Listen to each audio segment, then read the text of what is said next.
Hello everyone, welcome back to my YouTube channel. आज हम करेंगे क्लास 10 की मैथ का chapter number 5 arithmetic progression chapter का एक इम्पोर्टेंट क्वेश्चन। ये क्वेश्चन सीबीएसई एग्जाम 2020 में पूछा गया था। क्वेश्चन हमें कह रहा है the sum of four consecutive number in AP is 32 and the ratio of product of the first and last term to the product of two middle term is 7:15। Find the number.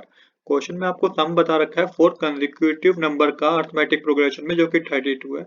इसके बाद ratio बता रखी है। किसकी ratio बता रखी है? Product of first and last term की रेशियो बता रखी है। Product of two middle term की रेशियो बता रखी है, जो कि 7:15 है। आपको नंबर पता करना है कि वो कौन से नंबर होंगे। देखिए, क्वेश्चन पढ़ने में जरूर टिपिकल लगेगा, पर इसमें टिपिकल जैसा कुछ नहीं है। आपको बहुत इजीली समझ में आ जाएगा। बट आपको क्या है कि आपको पता होना चाहिए कि four consecutive number arithmetic progression में कौन से होते हैं। जब भी आप क्वेश्चन में फोर कंसेक्यूटिव नंबर पूछा जाए अर्थमेटिक प्रोग्रेशन में, स्पेशली अर्थमेटिक प्रोग्रेशन वहां पे लिखा हो, तो वो फोर कंसेक्यूटिव प्रोग्रेशन नंबर जो होते हैं वो होते हैं, यहाँ पे आपको मेरे स्क्रीन पे विजिबल है, a-3d, a-d, a+d और a+3d। यही वो फोर कंसेक्यूटिव नंबर है अर्थमेटिक प्रोग्रेशन के। इसको आप याद कर लीजिए, a-3d, a-d, a+d और a+3d।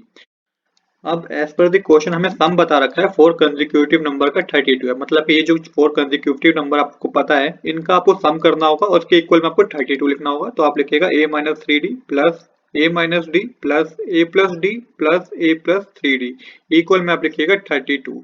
अब देखिए यहाँ से आपका क्या रिमूव हो जाएगा, आपका 3d से 3d रिमूव हो जाएगा, क्योंकि एक माइनस का एक प्लस का है। सेम इसी तरीके से -d और +d भी आपका रिमूव हो जाएगा।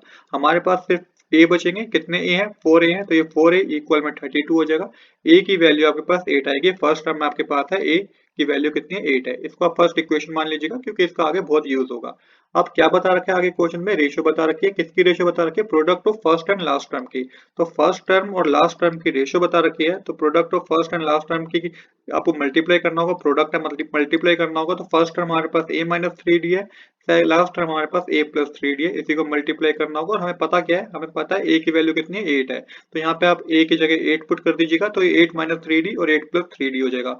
अब देखिए यहाँ पे ये कौन सी इक्वेशन बन गई है? यहाँ पे बन गई आइडेंटिटी, बन गई a+b और a-b की आइडेंटिटी बन गई है, जो कि होती है a² - b²। तो यहाँ पे a² a है और b² हमारा 3d होगा। तो इसको आप करेंगे तो ये 64 - 9d आ जाएगा। इस आइडेंटिटी की मदद से आपको ये यहाँ पे आपको ये आइडेंटिटी पुट करनी होगी, a² - b² की। तो 8 का स्क्वायर करेंगे तो 64 आ जाएगा, माइनस साइन मेंशन करेंगे और 3d का स्क्वायर करेंगे तो आपका 9d² आ जाएगा। इसके बाद आपको क्या बता रखा है? प्रोडक्ट करना है आपको टू मिडल टर्म का। तो मिडल टर्म कौन सी थी? a-d और a+d। तो सेम यहाँ पे मेंशन कीजिएगा, product of two middle term a-d और a+d। यहाँ पे सेम आपको वही आइडेंटिटी लगानी है। तो आइडेंटिटी जब लगाएंगे तो a² - d² हो जाएगा, क्योंकि फर्स्ट टर्म हमारे पास a है, a हमारे पास a है और जो b है हमारे पास वो d है यहाँ पे। तो यहाँ पे a² - d² हो जाएगा। आइडेंटिटी आपको सेम यही यूज करनी है। यहाँ पे भी आपको a की वैल्यू 8 ही पुट करनी है। जब a की वैल्यू 8 पुट करेंगे तो ये 64 माइनस d² हो जाएगा। तो यहाँ पे हमारे को दोनों पता चल गया। Product of first and last term हमें पता है, जो कि 64 - 9d है, और product of two middle term हमें पता है, जो कि 64 - d² है।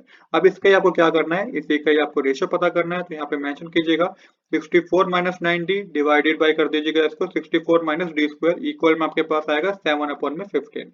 क्योंकि ऐसा ही हमें क्वेश्चन बता कर रखा है कि इनकी रेशियो बता रखी है ना, तो इनको आप ऐसे अपॉन में लिखिएगा। तो रेशियो 7/15 है।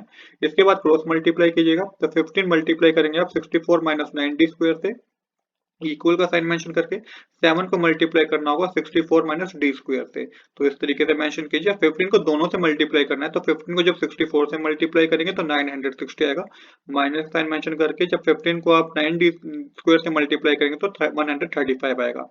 इक्वल का साइन मेंशन कीजिए। 7 को जब 64 से मल्टीप्लाई करेंगे तो 448 आएगा, और 7 को जब आप d² से मल्टीप्लाई करेंगे तो ये -7d² आएगा।